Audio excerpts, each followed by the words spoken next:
If much of the conversation in the media looks like a dysfunctional relationship between men and women, Warren Farrell has a unique perspective. He was the most high-profile male feminist back in the 70s, helping women's voices be heard. Then started running men's groups and hearing men's stories as well. He wrote a series of books and became known as the father of the men's movement. Now he teaches couples counselling to help both men and women listen to each other's stories. I'd love to hear you kind of summarise where you came from. I think you've got a really interesting perspective, having been part of the women's movement, and then you're now kind of seen as the father of the men's movement. Yes, it's ironic. I did start out when I was doing my doctorate at New York University. I was teaching at Rutgers University at the time, and when the women's movement surfaced, I started incorporating that into my political science curriculum as a political movement. And my advisors, and I was also doing my doctoral dissertation at the time.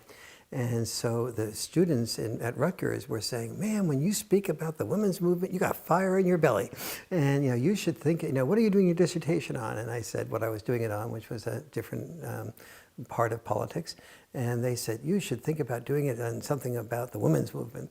So I went to my advisory committee, and they said, oh, Warren, you don't want to sort of like demean yourself with taking on some little fad that's going to be going away in a few years. And I said, I don't think this is a fad that's going to be going away. I think this is an evolutionary shift where women are beginning to speak up and say the old gender roles of the past were too rigid, we're more than just a role. And I think that this is going to have implications for both women and men. However, I do agree that it's a lot of hostility toward men, and and it may take a little bit longer to catch on among men. And so they said, if you really want to, go for it. That got me deeply involved, and then that led to my being elected to the board of directors of the National Organization for Women in New York City. And then I got reelected for a few years after that.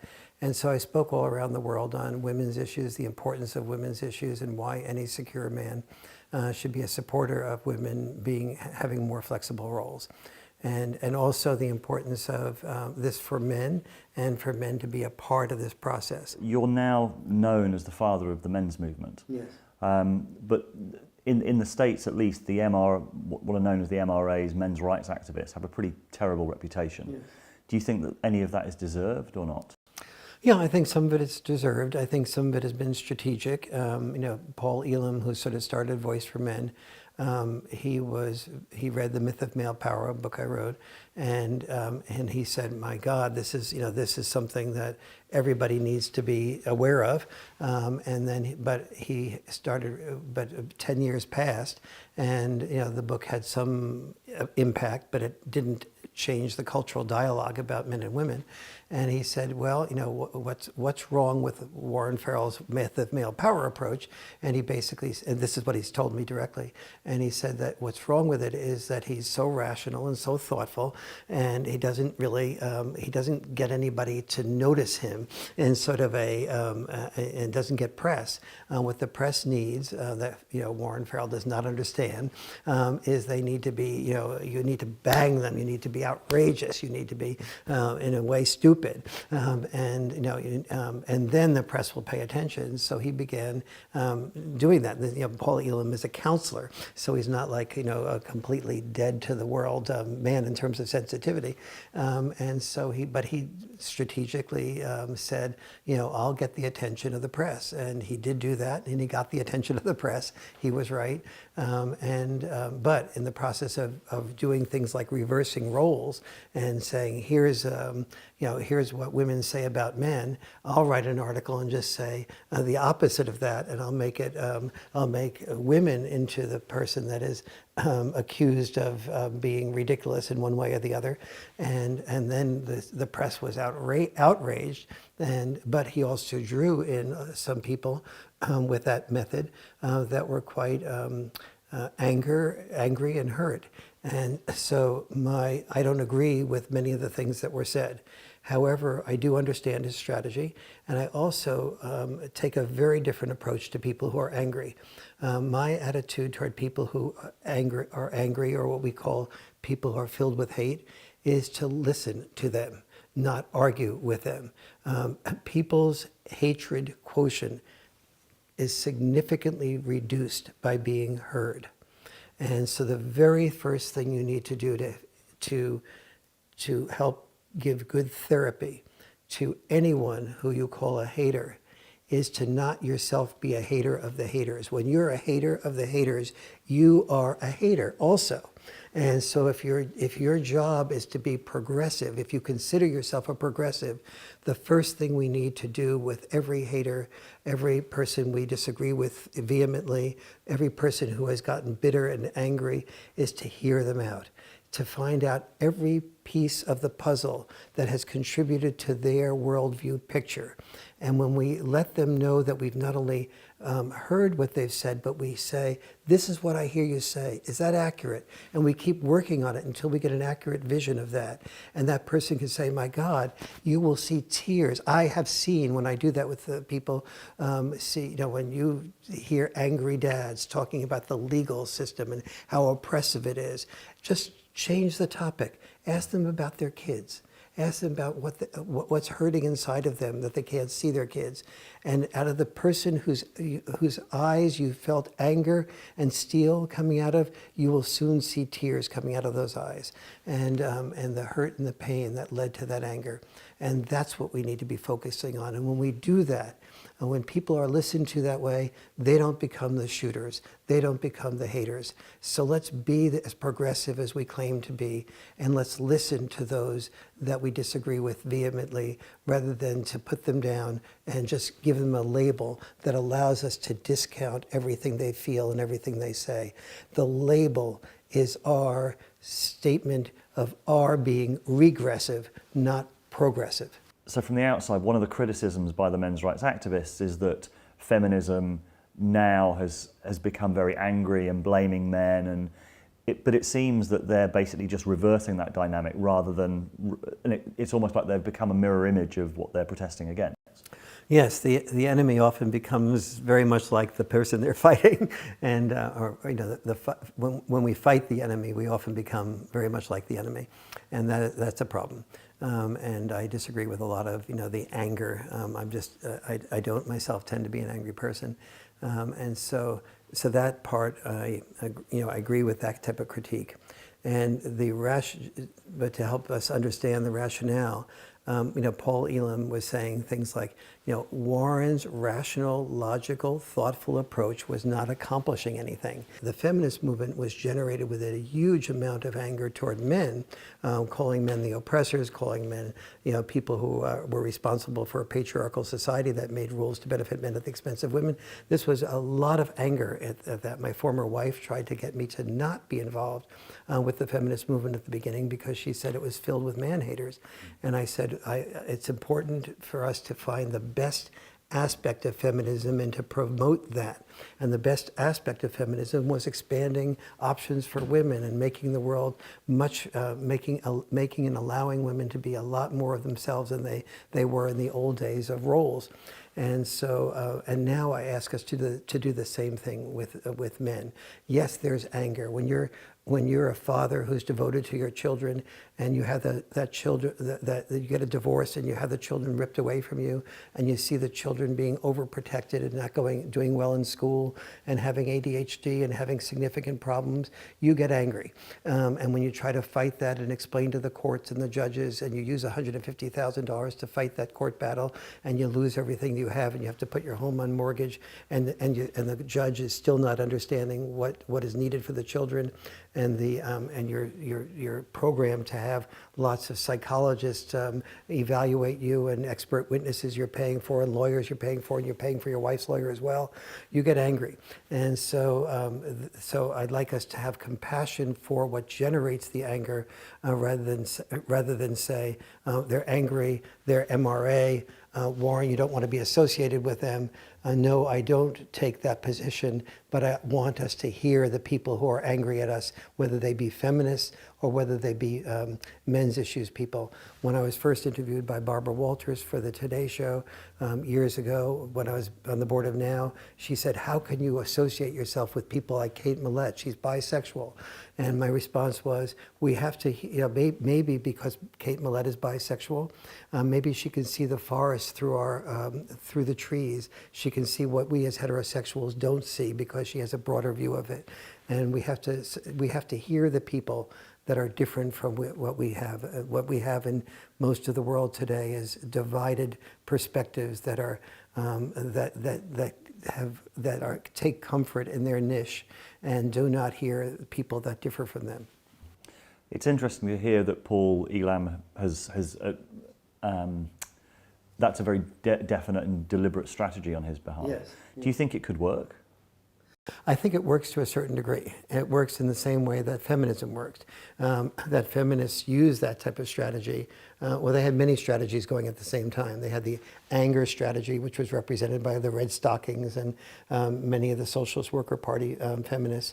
And then they had the NOW strategy, the National Organization for Women strategy, which was much more male-friendly and male-inclusive, and let's change laws and make some constructive changes in society. Then they had the university strategies of educating people, and so they had multiple strategies working. And one of the reasons they could get so many strategies working in such large numbers so quickly is because we're biologically programmed to protect women. We are not biologically programmed to protect men. So the big difference between women and men is when men say we have this problem, it feels to most people like men whining. And women are not attracted to whining men. They're attracted to alpha men. And when women hear men whining, it is often like nails on a chalkboard. Just the sound sounds awful. When a woman complains and says she's hurt and she has a problem, we're all competing to rescue her. I was one of the competitors to rescue her. I was the world's biggest male feminist. You have something to say? I will hear you. I will be sensitive to you. I was the biggest jock in the sensitivity group, if you will. And so, if I can mock myself, but it wasn't out of trying to be the biggest jock, at least in a conscious level. It was that I did hear what women were saying. My mother, told me when I, went to graduate school. She said, "I wish I had gone to college rather than focus on making enough money to get clothes to attract a husband. I really gypped myself by not going to Cornell, where I got a scholarship." And my mother moved into depression, and I saw that and was sensitive to her depression. So when the women's movement surfaced and articulated the importance of women getting educations and being able to do what they wanted to do, making full use of their talents, that was there for me on a gut, visceral level to be able to support. Because you mentioned the sort of how culture and women particularly see men complaining as men whining. That's really interesting because on one level we have a narrative that says men need to be much more in touch with their emotional side. They need to be much more, men lock things down and that's really bad, and women are often complaining about that. And then on the other side, when men do say how they're feeling, they're often described as whining or complaining, and there's little compassion for it. This is exactly accurate, and this is one of the challenges that we need to really confront, is that we say, men, speak up, share your feelings. It's like Lois Lane in Superman. Lois Lane wanted and begged Superman to cry, but she had zero interest in hearing about anything from Clark Kent. Women do want to hear men's feelings and hurts and pains if they're assured first that they're Superman, that they're the protector. But when they meet Clark Kent and he's more open about his feelings and his pain, this just turns women off. And women don't understand this about themselves. They think that, my husband really cried when his mother was dying of cancer. I really supported that. So doesn't that mean I support a man expressing his feelings? The answer is yes and no. You're supportive of a man expressing his feelings when he has empathy for someone else's pain. you're not often supported, or look more introspectively about whether you are open to a man expressing his feelings of anger or hurt or upset about something that you did. But when you experience it as a criticism from your husband, from your boyfriend, oftentimes your boyfriend experiences you as backing off, as being less willing to be sexual, less willing to be emotionally open, being more distant from him after that. He needs your love. He wants your love. When he expresses what hurts him and gives him pain, and he sees that you back off, he tends to repress it because everybody else, as well as you in the society, has encouraged him to back off from expressing his weakness. Speaking more sort of broadly, what were your feelings when you first saw the Me Too moment arrive, and how do you think it's gone and developed since? I was very happy women were speaking up. And then as it began, and I was shocked at the things that Weinstein and Matt Lauer and some of the men did. I mean, just to me, it made it was eye-opening, and so I'm very happy to hear about that, and happy to sort of get the discussion started. That men, your penis is not something that women enjoy seeing. We pay billions of dollars to take women's clothes off, but we put men who take their clothes off without being given permission first, they're put in jail. And so, yes, that's a double standard. But let's face it, you got to be aware of this double standard. Nobody would arrest a woman who just took, who took her top down a little bit and began to expose a little bit of nipple, and we would just sort of be salivating for more. But when a man does that with his penis, that's the end of the game for that man. And so you've got to know enough about the world to know that. And sorry if it's unfair, but you can't make it fair by your power. Secondly, understand that there's a double standard happening out there. If a woman if a man has spent his entire life, like Matt Weinstein, climbing the ladder and making the sacrifices that he made to sponsor the pictures he sponsored, and probably working 70, 80 hours a week so he gets overweight and looks like a terrible example of a man, that he begins to see lots and lots of women competing to have access to him, lots and lots of men competing to have access to him. And he has certain feelings about the women who, and what he wants oftentimes is sexuality and sex, and he feels like he has earned his way to that, and so, but only by the women who are going to compete for that. And so he has, and so should he use his power in that way? Absolutely not. Is he a jerk? Absolutely. Yeah, absolutely. Is he more than a jerk, like an a-hole? Yes, he is. But at the same time, there's another side to that story, which is the competition for access, and the very fact that a woman, through her sexuality, could have access to a man for whom thousands of people are competing to have access, is something that women have to look at about, are they playing into that? Many women, Marilyn Monroe used to say this about herself: I'll have sex with anybody in order to move higher into higher up the ladder of having more of a career opportunities. And so a heterosexual male does not have that opportunity with Matt Weinstein or any heterosexual producer. So let's look at all sides of this issue, including including the hashtag #MeToo side. For a long time at the beginning of Me Too, the part of the narrative was, and this was kind of explicitly said quite a lot of the time, men, now is not your time to speak, and now is your time to listen. And there's some truth in that. It's like there's a lot of stories that haven't been heard before, that women are finally feeling empowered to speak, and it's a valuable thing to do. But it seems to me that you can't stay there, because by definition it's not a relationship if only one side of the relationship is allowed to speak. We have to realize that the male-female evolutionary dance has evolved as a tango for millions of years. And it's very important that women speak up about what they do and don't like about their parts of the tango, and that we recognize that there are thousands of different women from different backgrounds who have different answers to that question, that women don't just have one message to deliver on that issue. At the same time, all the exact opposite is also true. It is not true that we haven't listened to women. We haven't listened to women speak the feminist message for more than a half century, but we haven't listened to men express their feelings ever at all. That was exactly the opposite of what masculinity was about.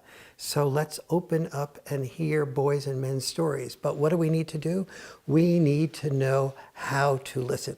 And so after almost a half century of doing work, helping men understand women and women understand men, and doing role reversal dates and men's beauty contests, because I said to every man in my audience, every woman is in a beauty contest every day of her life. If you want to understand the beauty contest of everyday life, come up here on stage and be in the beauty contest of everyday life that women go through.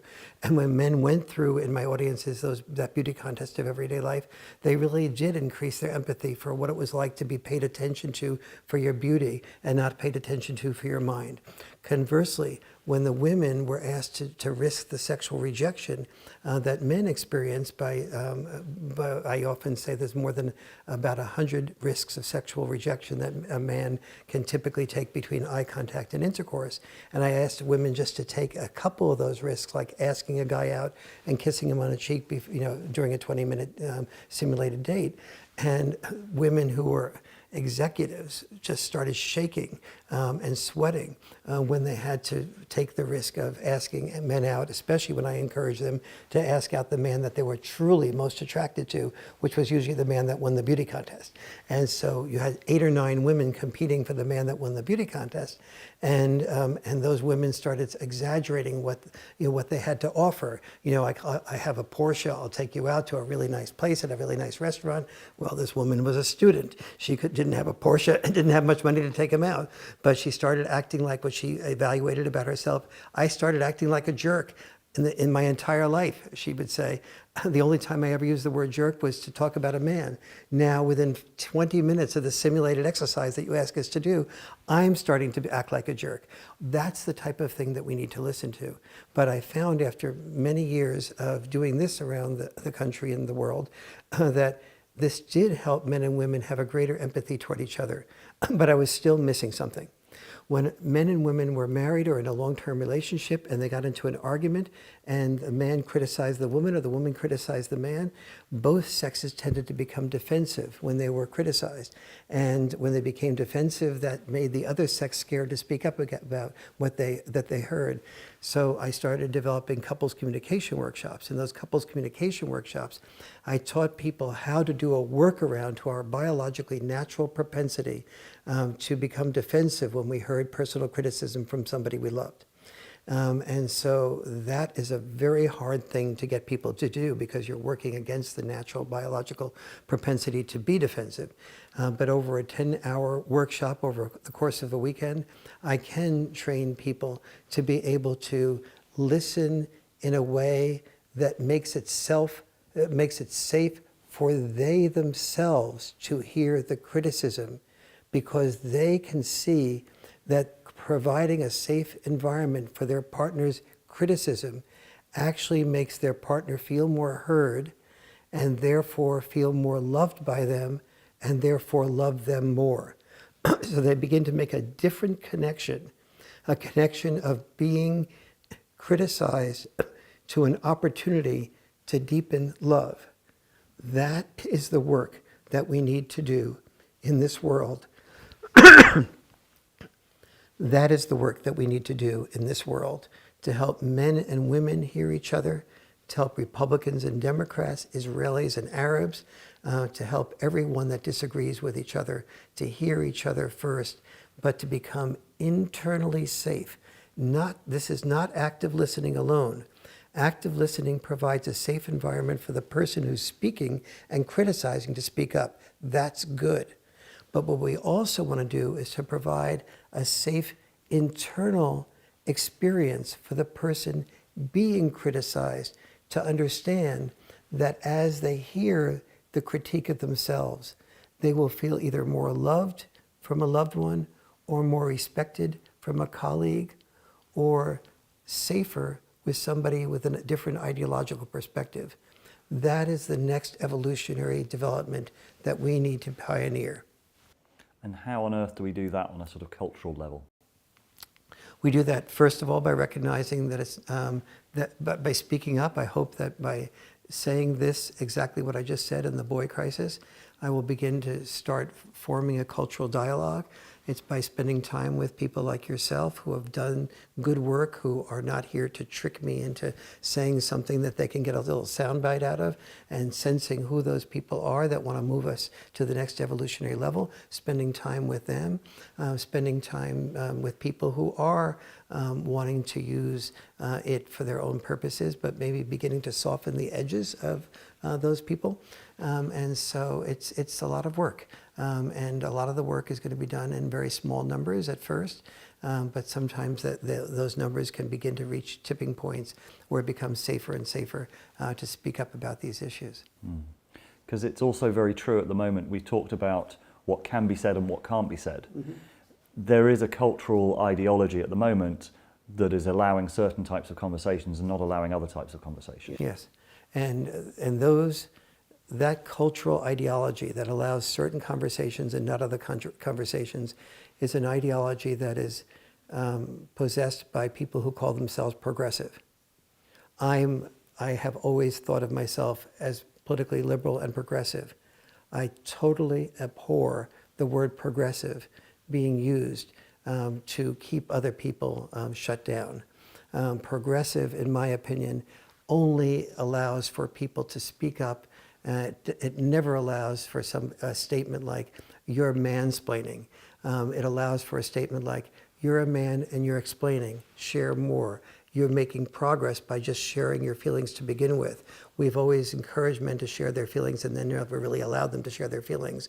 We're being part of the problem if we call you a mansplainer. We're being part of the problem if we say we don't want free speech on campus. For people who don't want free speech on campuses, the fact that the liberals are now, or people who call themselves progressive, are now trying to prevent certain people with different ideologies from speaking on campus is the exact opposite of progressive. It is regressive. And I refuse to be part of that part of quote, progressivism, which is really regressivism. So we've been putting out films about masculinity, conversations about gender, especially between myself and Louise Mazzanti. And one of the themes, because we do teach men's work as well, and part of that men's work is about emotional intelligence, sort of increasing men's emotional intelligence, being honest. And there's always a hardcore of kind of MGTOW type guys who post under it and say, this is feminized language. You guys are closet feminists talking about emotions, talking about feelings. And it seems like there's a real online subculture that sees any kind of talk around men's feelings as being a closet kind of plot by feminists to take over. Yes, that is as wrong as it can be. What MGTOW and other people every men's issues activist should be encouraging ourselves to be able to encourage boys and men to access their feelings. It is when boys get depressed and they get ready to commit suicide, it is almost always because they have not had access to their feelings, because they have not been gathered together in groups with other boys who are then sharing what's going on behind their mask. And every boy, every girl too, has a mask. And when girls have masks, they oftentimes talk with other girls and they discover that the mask is one thing and the girl is another thing. And they can talk with their mothers about that. When boys have masks, they fear that they're the only one, that they're lonely, that they have ADHD and they can't get it together to really do their homework well, or they wanted to join the basketball team but they can't rehearse effectively, and so on. And so they feel like there's something fundamentally fundamentally wrong with them. And then they get together in groups of 8 or 9 other boys, and the other boys, 6 or 7 of them are saying, yes, I have the same feeling. And others are saying, I don't have that feeling, but I've been taking drugs, or I've been cutting myself, or I've been I've been masturbating, and I feel terrible about that because my parents are Catholic, and they feel that that's a really terrible thing to do. And somebody else is saying, well, gee, I don't have that response from the Catholic parents, but I have it this way. And when boys are sharing that, the albatross, psychological albatross that is lifted off their backs is enormous. And so it is just a fundamental mistake to not encourage boys to open up and express their feelings, their hurts, and their pains. But there is also, I think, I understand some of the point, because if you share that within a narrative of men are faulty, men are emotionally shut down, and there's not respect for men's vulnerability, or it can be used against them in this culture, that it can be a sort of subtle power play. You're encouraged to be vulnerable, but that vulnerability isn't necessarily respected. Correct. And that's the same type of thing that women experienced in the opposite mode 50 years ago. If they wanted to be a surgeon, people would say, well, why don't you just get married and and maybe be a teacher if you're really so bright. And so we discouraged girls from being their whole selves because we wanted them to conform to being feminine. That's dangerous, just like encouraging boys to try to not share your feelings because you don't want that to be used against you. We need to be encouraging boys to be whole people, and yes, it will be used against you, and yes, find the women and men in your society that want the real you, not a fake you. I don't want to be married to somebody that makes me keep my mask on, or doesn't make me keep my mask on, but I choose to keep my mask on in order to get her approval and love. That is not approval. That's approval, but it's not love. And so we want boys to be loved. Boys have been trained to be invulnerable in order to be disposable. We've been trained to take the concussions on the way to the touchdown and to be cheered with, not just by girls and the cheerleaders, but also by the fathers who say, that's my son that got that touchdown, who do what I call son dropping the names of their son to say, I'm the parent that raised that boy that got the touchdown, without any consciousness of the other brother that is standing next to the father, watching his brother score that touchdown, is being ignored because he wasn't willing to risk his life and get a concussion to score a touchdown. We need to, this is the next growth work of men, and as I mentioned before, it is not just an initiation process. Initiation processes are excellent, but and the initiation processes help boys to move from you are being cared for by a parent to now is your time to be the one that's accountable, the one that's responsible, the one that has to do more than just be served. You're the one that also serves. That's the positive function of an initiation process. But that initiation process cannot exist effectively when it's independent of an entire lifetime of being brought up to serve and be responsible and be accountable, as well as to be served at times and to have your own feelings be able to be heard. I watched the Red Pill film and thought it was really interesting. It's subtitled "A Feminist Goes Inside the Men's Rights Activist Movement," and as you see in the film, she changes her mind about some of the things that she hears. But I also had a kind of suspicion that it's a very good narrative.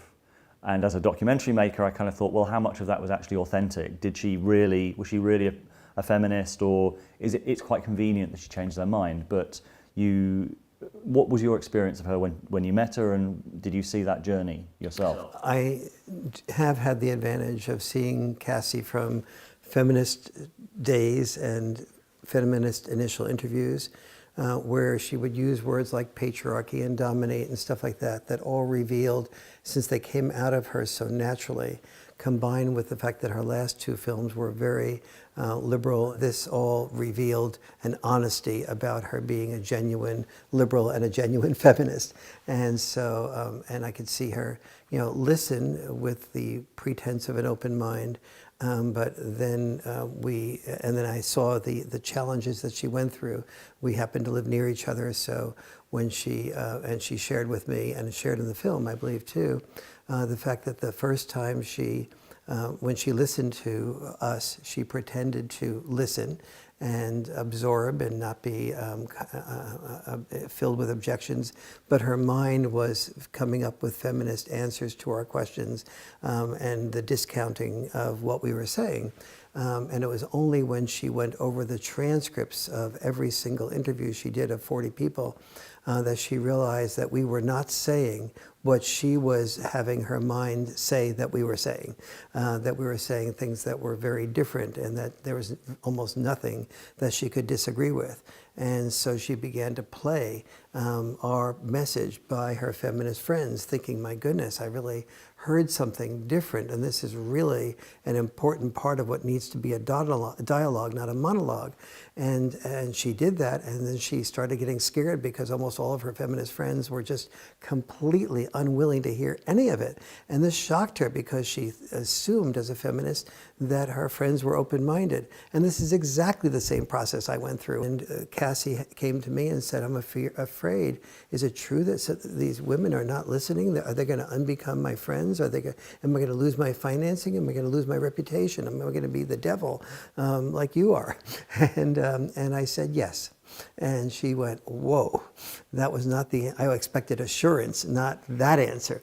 And I said, but you will also be known for your integrity. You'll also be free to do and say and do films in the future that come from what you discover, not what other people who finance you want you to discover, and you'll become a free agent. And that's what happened for me. I became free to say to do the research on the boy crisis that led me to understand that boys do so much worse when they don't have a significant amount of father involvement, and just to say that, and then to document 70 different ways that was true, and not be fearful that I shouldn't say this, but I can say this, and how could I say that, and how can I twist it and turn it to be a good boy to mommy, and it was like I was free to be my own agent. And that's what Cassie has freed herself to do by moving to the next level. And I said, yeah, you have to make the decision. You'll either be, you'll be well financed and comfortable, or you will be go through some challenges, but you will also create new allies and people who have deep respect for what you're doing. And I think when it comes to gender issues, the Red Pill is by far the most courageous documentary that has ever been created. Even the name, the Red Pill, has been associated with a lot of misogyny and online kind of anti-women sentiment. Yeah.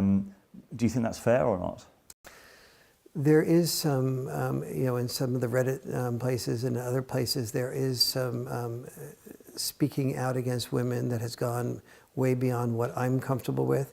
And I also, as somebody who listens to people, couples all the time, exaggerate what is the challenge that they find in their partner.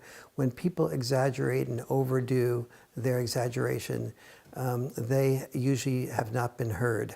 And once they've been heard, that exaggeration diminishes. And one of the mindsets that I ask couples to do in a workshop is to imagine a stream, and the anger that your partner has is like pollution in that stream. And what we have when people don't get listened to, whether it's men's rights people or red pill people, is we have a huge amount of anger, and the solution is being the filter that allows them to share what their hurt and their pain is, and then watch and anticipate a much greater purity and beauty and wonderful water on the other side of that filter. Have your attitudes really changed in respect to feminism? Well, my attitudes have not changed in respect to gender roles. I don't consider myself a feminist, and I don't consider myself a men's liberationist or a men's rights movement person. I consider myself an advocate of gender liberation, and I want both sexes to be liberated from rigid roles of the past and to be open to more flexible roles for the future. And so my desire is, I do support the expansion of men's and boys' consciousness and expansion of our concern for what's happening for men and boys, because I feel that, like for the last half century, we've been putting our binoculars on women's experience. We've basically put our binoculars on women's experience of powerlessness and women's experience of men's power. We haven't had our binoculars at all on men's experience of powerlessness and men's experience of female power. When a 14-year-old boy begins to feel his testosterone and his desire for sexuality, and he sees a cheerleader in his junior high school class cheering, and he begins to have feelings and desires for her, he knows that she is most likely to be attracted to the football team members and not him. And so he fears that if he doesn't get on that football team, the chances of him having any type of connection with her is minimal. And so he feels enormously powerless toward every female to whom he's attracted if he's a heterosexual boy. And so that is an example of the female experience, of the male experience of powerlessness vis-a-vis girls and women. But it's only one of many examples. And so so there's been no credence given to that experience of powerlessness. And we've fundamentally misunderstood the whole idea of male privilege and male power. One of the experiences that I do in my workshops is to ask everybody in my audience to think about what created the glint in their father's eye. And so I put everyone through a sort of guided imagery of thinking about, did your father have a glint in his eye when he was writing poetry, when he was an artist, when he was fishing, when he played golf, when he was, let's say, if you're a little bit older, maybe when he was playing with your children, and you notice that he was playing with your children, he had a type of freedom that was not encumbered by his need to tell you what to do or to criticize you. And so everybody eventually comes up with a glint in their dad's eye, or if they didn't know their dad, their imagination of what created the glint in their dad's eye. And so after I do that experience, I then ask them to imagine, consider what created the glint in your dad's eye versus what your dad actually did for a living. And which one of those two things would have been likely to make more money? Would he have been likely to make more money writing poetry or singing or in a choir in the church, or doing something like that? Or was he more likely to make more money, consistent, dependable money as an accountant, as an engineer, or whatever he did? And so and most people come up with the belief and understanding that their father gave up the glint in his eye to do what he felt he had to do to earn the type of money that the family needed to support itself. So dads gave up the glint in their eye to create a new glint in their eye, and the new glint was you as a child being successful, you as a child having more opportunities, privileges, and options that he had. So let's look at that. The father played his role, which was to sacrifice the glint in his eye to be able to help you have more of a better life, to be able to be on the protest line in the feminist movement, let's say. And now you're calling that male privilege and male power as if it was a part of the role of an oppressor. In fact, that was the discrimination against your dad, was the discrimination that said it's your role because you're a male to earn more money. So your dad went out and did things that were less fulfilling. He drove a cab. He drove an Uber. He worked in a coal mine. He worked as a firefighter, as a police officer. He went into the military so he could have stable, dependable income, so you could have more options.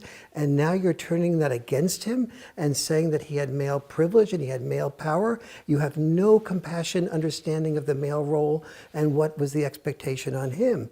If we said to mothers You are the oppressors because you stayed at home and took care of the children and had all that love connection, and the man had to go out and work in the coal mine. You oppressed him and made him do that. We would have no understanding of the fact that the mother was pressured into raising children and the dad was pressured into raising money. Those were two roles that we depended upon for survival. Let's be compassionate to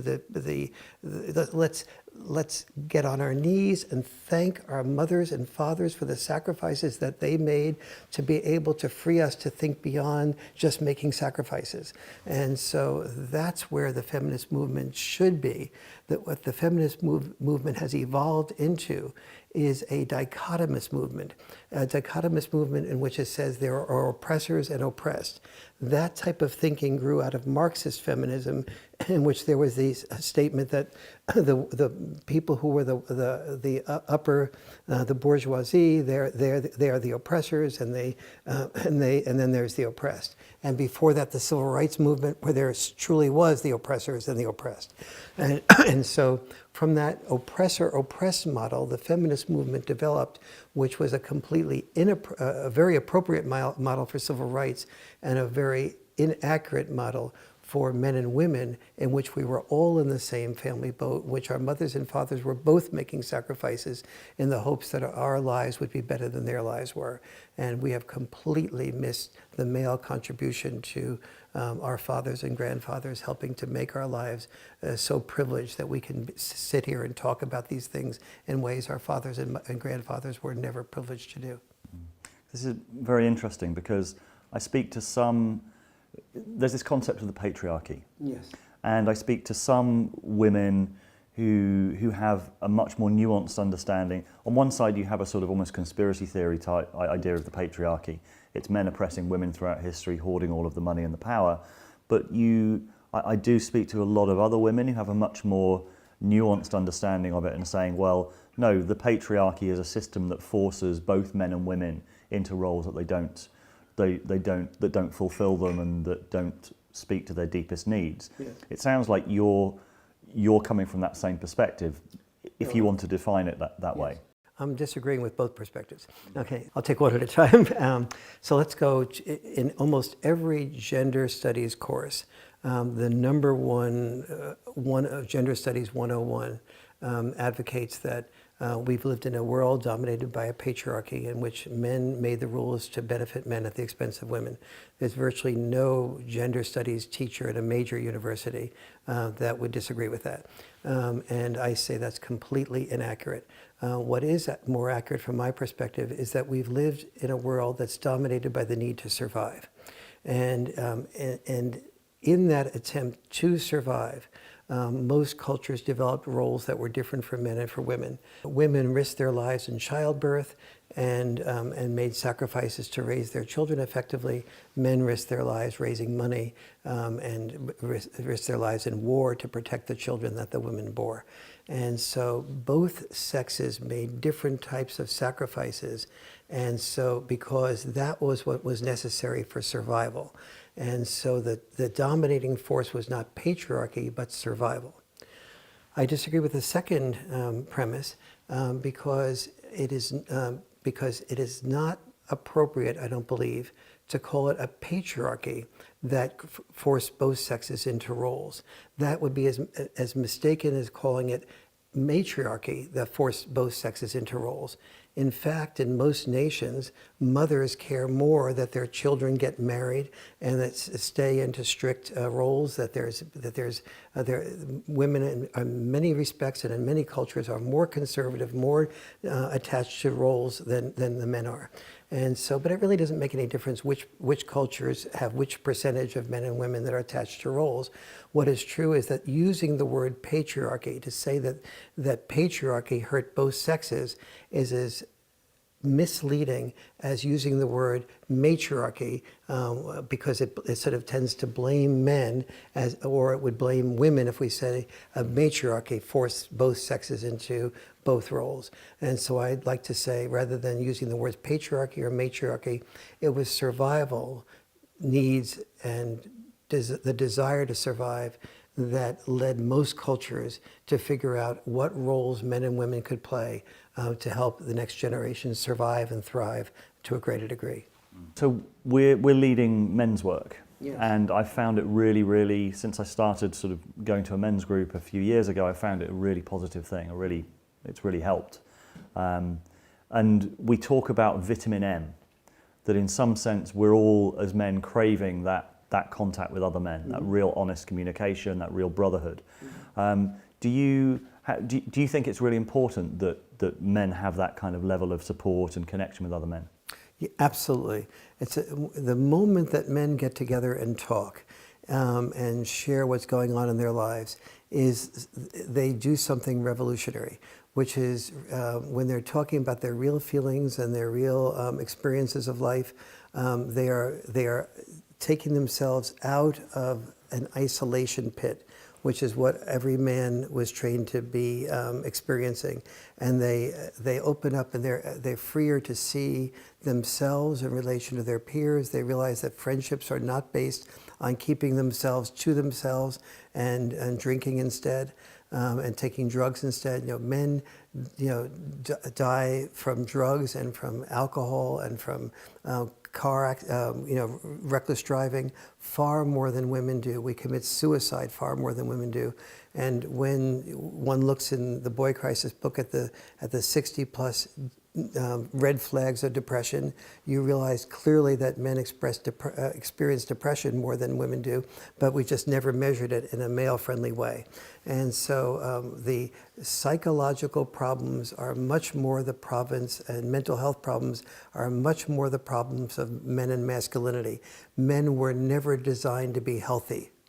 We were designed to be heroes. Heroes is preparation for a short life. Health intelligence is preparation for a long life.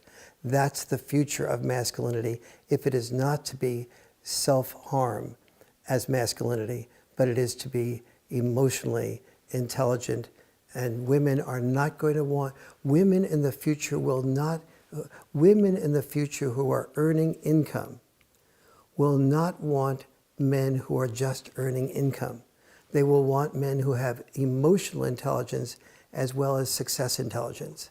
And so if we want to be loved by women, we have to develop the type of emotional intelligence that women will seek when they are successful economically. I guess implicit in what you're saying is that men are encouraged to wear masks and to perform and to be okay, to be strong. And what you get from a men's group is that you can all take off the masks together. Yes. And the irony is that I find that women really want men who are authentic. They don't really want men who are performing. And they can kind of, they want men who have strong bonds with other men, and they want men who are in touch with themselves. Yes and no. Many women are like, I'm trying to think about, I just said it a minute ago, Superman and Lois Lane. Yes, right. Okay, let me start that again. Yes and no. It depends on the woman. Many women are like Lois Lane. They have no interest in Clark Kent, but they have a lot of interest in Superman. And once they find their Superman and they feel protected and they feel secure, they want a man who can express feelings. But that's within the framework of feeling secure by a man's protection first. The problem is that the qualities it takes to succeed at work and the qualities it takes to succeed in performing are in tension with, they're almost inversely related to the qualities it takes to succeed in love. So for example, when you're in the military and you are afraid of losing your life in battle, you have to disconnect from your feelings in order to do what you have to do. And so you cannot say, gee, I really value myself and the fact that I'm Jewish and I'm being called all sorts of negative anti-Semitic names. I should just seal that off and not say anything about it because I have to take it. Military people and men in general were trained to do what they had to perform. Not just in the military where it's really clear, but also the Japanese have a word called karoshi. It means death at the desk or death from overwork as an executive. And karoshi is an understanding by the Japanese society that the men who are expected to perform in an economic type of way as an executive, that the feminists say have male privilege and male power, that in fact they don't have male privilege and male power. They have a male expectation to be willing to die to supply money to their family, and so that a woman will marry them because he's a salary man who earns a lot of money, and he then learns to value himself only because he earns a lot of money. The Japanese have moved so far beyond that one of the most popular games in Japan is a game called karoshi. And the people who win at the game of karoshi, they climb up the ladder before somebody else climbs up the economic ladder to get to the wall that they never maybe even wanted to get higher on. And the winner of the game karoshi offs himself, that is, commits suicide, not in real life, but in the game. So the uncommon wisdom of many Japanese youth is that the process that we've taught men to earn money, to make more power, have more status, is actually a form of encouraging men to commit suicide. And so therefore, many boys who are growing up are saying, if I don't want to follow my father's footsteps of climbing this ladder that with no choice about what I'm doing, and I don't want to join the military and possibly die, so what do I do? How do I have purpose? Where do I channel it? And that's where an entirely different dialogue needs to happen. And women need to be part of the dialogue about healthy masculinity, because a lot of us males are heterosexuals. A lot of us males want women's love. And women have a power that has not been acknowledged at all in this culture. If women said, I will only fall in love with, I will only marry, I will only have sex with men who walk on their hands, we would be having hand walking contests starting tomorrow. And after a month or two, we would be competing to make sure that we can walk on one hand, because walking on two hands is common, so I can walk on one hand, see me? And so as long as we have that type of need for female approval, we need to recognize that being ourselves is not just functional for ourselves, it's also functional for heterosexual love. And women have to look at themselves and say, do I really, I'm yearning for a man who's authentic. But if I'm falling in love within the framework of men who are performers, I'm going to be encouraging the men to perform and not be authentic. And that's a responsibility I have to take, and make sure I don't just fall in love within the framework of performers. I'll give one very powerful story, I think, on that issue. And this is a challenge for almost every woman, and including very powerful and secure women, as a rule, like Gloria Steinem.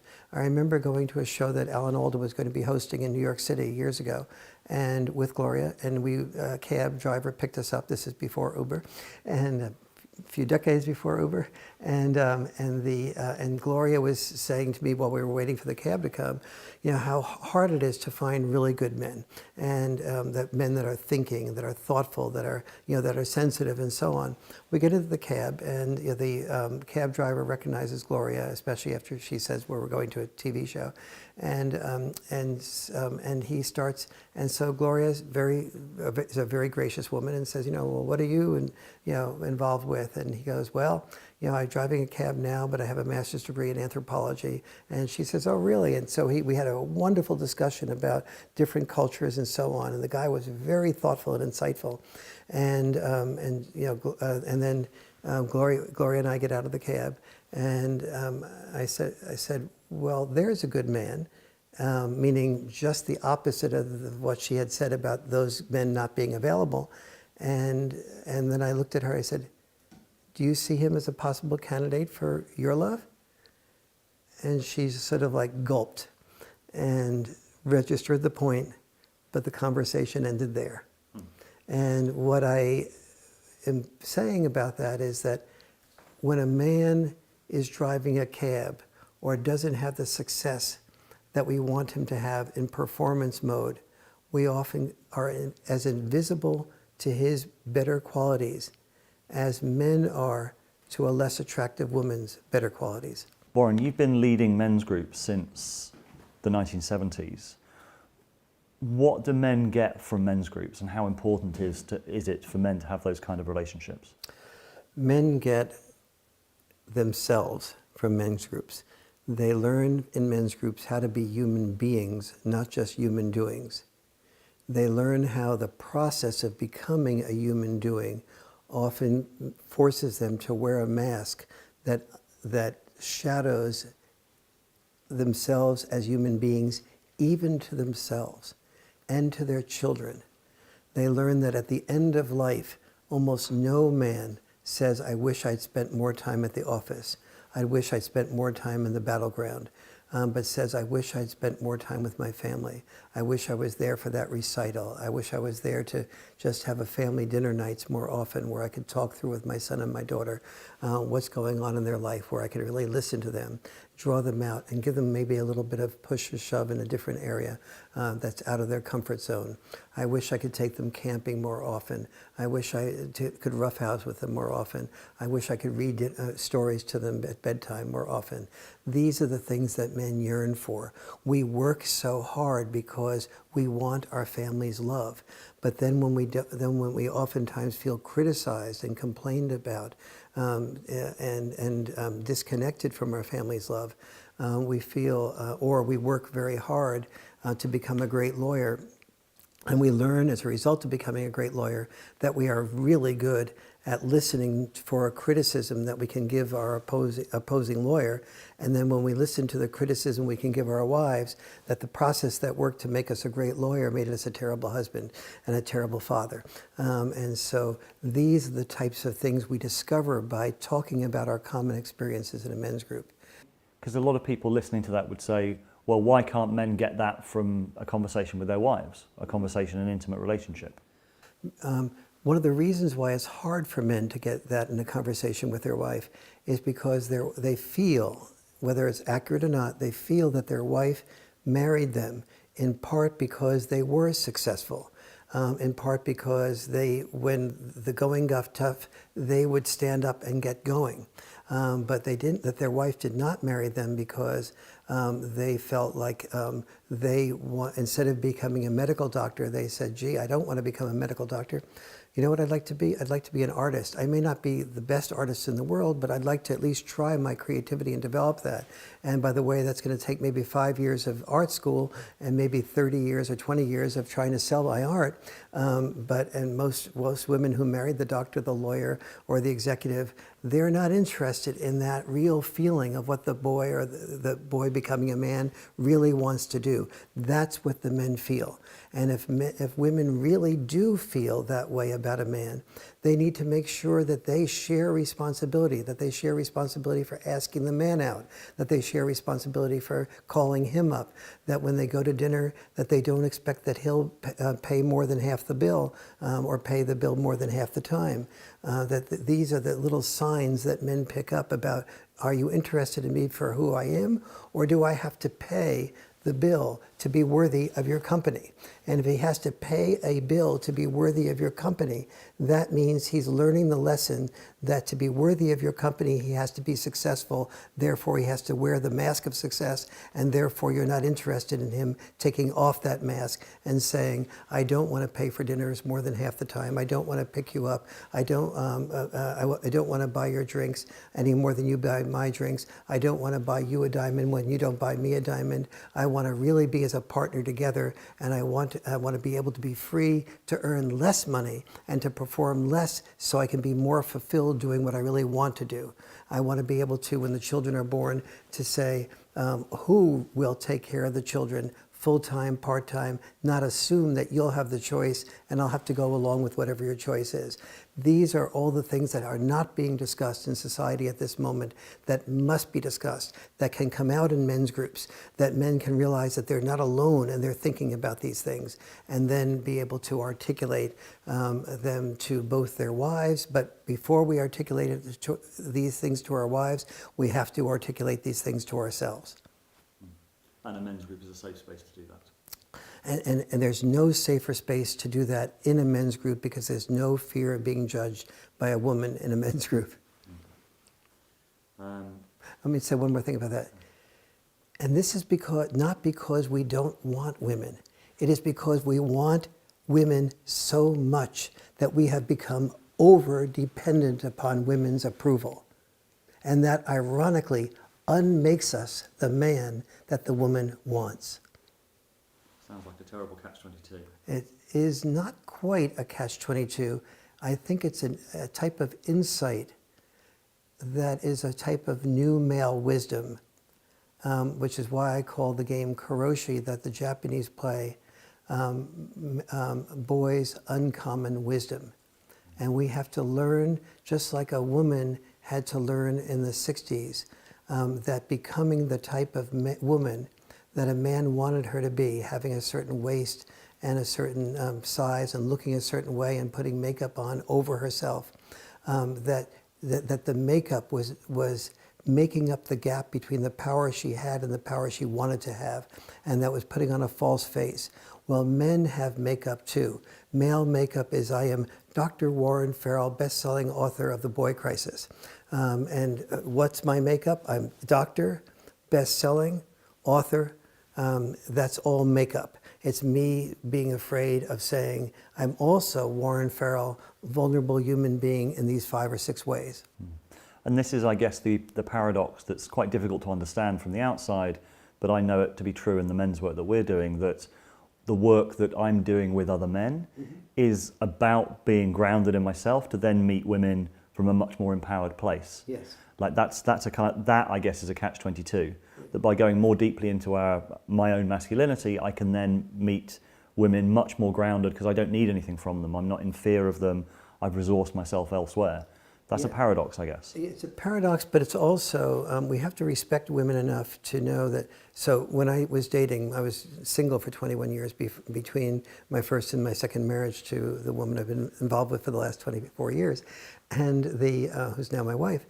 And during that period of dating, I made it very clear to women that I would not be picking up the check. And I never asked a woman out. I discussed whether we had enough interest in each other to pursue something further. And then I asked her if she said yes. I said, well, where do we want to go from here with this? And the woman would usually say, well, let's go out together. And so I'd help incorporate her as a partner in the decision to continue our relationship at dinner out together.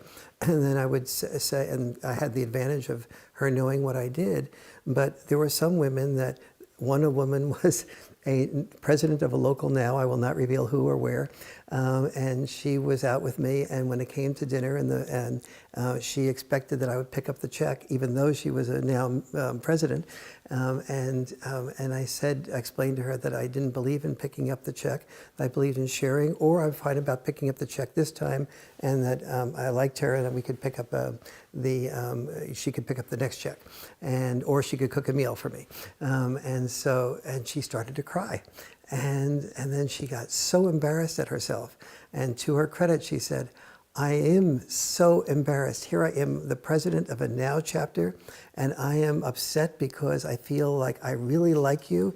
And if you don't pick up the check, there's a part of me that believes that if a man doesn't pick up the check, it's because he doesn't like me or respect me. And I'm afraid of that. And so I had enormous respect for her for crying and revealing what she said. But what I found, and this is where I'm going with this, what I found is that when I shared why I didn't want to pick up the check more than half the time, why I didn't want to put myself in a position where I could not make enough money to be able to say what I needed to say in the world because I was paying out a lot of money toward supporting women, then I would, that women looked at me and they saw on the one hand, like, gee, most men who wouldn't pay more than at least half or more, wouldn't pay for dinner for me, they must not like me, or they must be cheapskates. I saw a different experience from most women, but not all women, which was he has enough courage to say what almost no other man has enough courage to say. And so they saw the strength behind that. Most women did. But other women, some of whom I was very attracted to, and some of whom I felt I would be able to be sexual with that evening if we had completed this dinner process, I had to get up all the courage I could to realize that I was probably going to forfeit being emotionally and sexually involved that evening if I said something like that. And so so first of all, but in the long run, I found a woman who was responsive to that, who I was very attracted to, and yet she did respond to that, to the courage, and didn't have a need to be paid for all the time, even though she had never been paid. She had never had to pay a single penny on any date in her entire life up until that point. She was able to reverse her paradigm because I was strong enough in my paradigm, and so I'm asking men, via the support of men's groups, to be able to be strong enough in their paradigm shift to be able to share that with women with compassion, and to be able to hear the woman that maybe can't hear you first time around, and to explain with love as you're listening also to her what you feel and what you believe in. Warren Farrell, thank you very much. It's been a pleasure. Yeah, thank you. The second part of this interview with Warren Farrell is available exclusively for patrons through our Patreon site. We used to have a battle of the sexes. That's been historical. But now we no longer have a battle of the sexes. We have a war in which only one side has shown up. And to turn these words into action, Rebel Wisdom is running our own workshops for men and women in the UK. Check our events page for details.